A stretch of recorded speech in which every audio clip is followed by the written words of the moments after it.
গতকালই আমাদের এখানে বেশ একটু জোরে হাওয়া দিয়েছে, আর দেখো গাছ থেকে কতগুলো আম পড়েছে। চলো আমগুলো তুলে আজকে কিছু একটা বানানো যাক। আমগুলোকে দেখেই তো আম মাখা খেতে ইচ্ছা করছে, কিন্তু আজকে আর আম মাখা করবো না, আজকে একটু শরবত করব। কালকে হাওয়া দিলেও আজকে গরমটা কিন্তু বেশ আছে, তাই আজকে একটু শরবত করে খাবো। শরবত বানানোর জন্য প্রথমেই আগে আমি আমগুলোকে খুব ভালোভাবে একটু ধুয়ে নিলাম। এরপর আমগুলোকে আমি একটা পিলারের সাহায্যে খোসাগুলো ছাড়িয়ে নেব।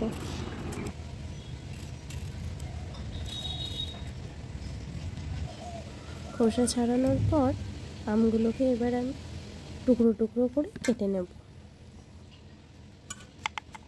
আমের টুকরোগুলো আমি একটু ছোট ছোট করেই কাটবো, কারণ এগুলো আবার মিক্সিতে দিয়ে আমি একটা পেস্ট বানাবো।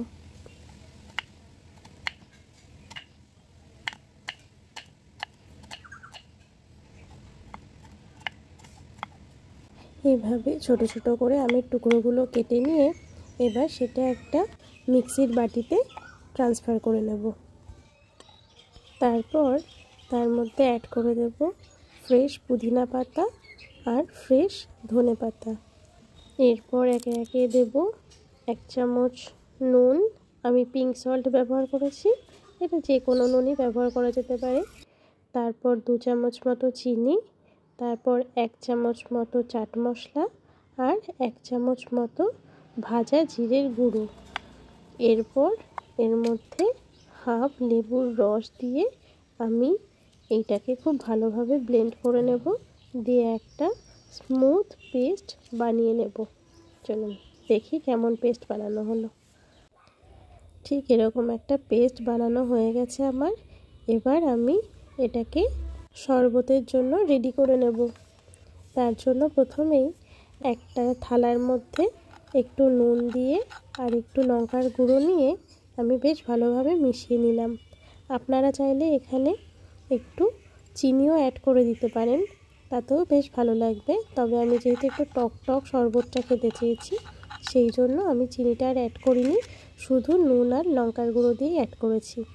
এরপর যে গ্লাসে শরবতটা আমি সার্ভ করব, সেই গ্লাসের মাথায় ভালো করে লেবুর রস মাখিয়ে সেই গ্লাসের মাথাটা ওই নুন লঙ্কা গুঁড়োর মিশ্রণের মধ্যে ভালো করে মাখিয়ে নিয়ে শরবত সার্ভিং গ্লাস রেডি করে নিলাম।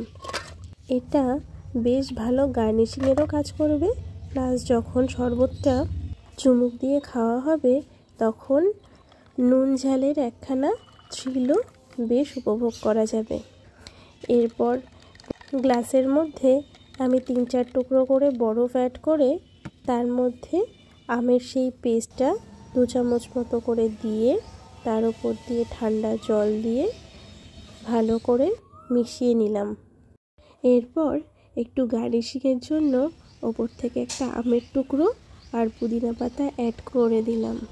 ব্যাস, আমার ঠান্ডা ঠান্ডা কুল কুল কাঁচা আমের শরবত কিন্তু রেডি হয়ে গেল। গরমকালে এই শরবত সত্যিই প্রাণ জুড়িয়ে দেয়। আপনারা কে কে ট্রাই করলেন সেটা জানাতে অবশ্যই ভুলবেন না। ভিডিওটি যদি ভালো লেগে থাকে তাহলে অবশ্যই লাইক, কমেন্ট অ্যান্ড শেয়ার করবেন। Thank you for watching.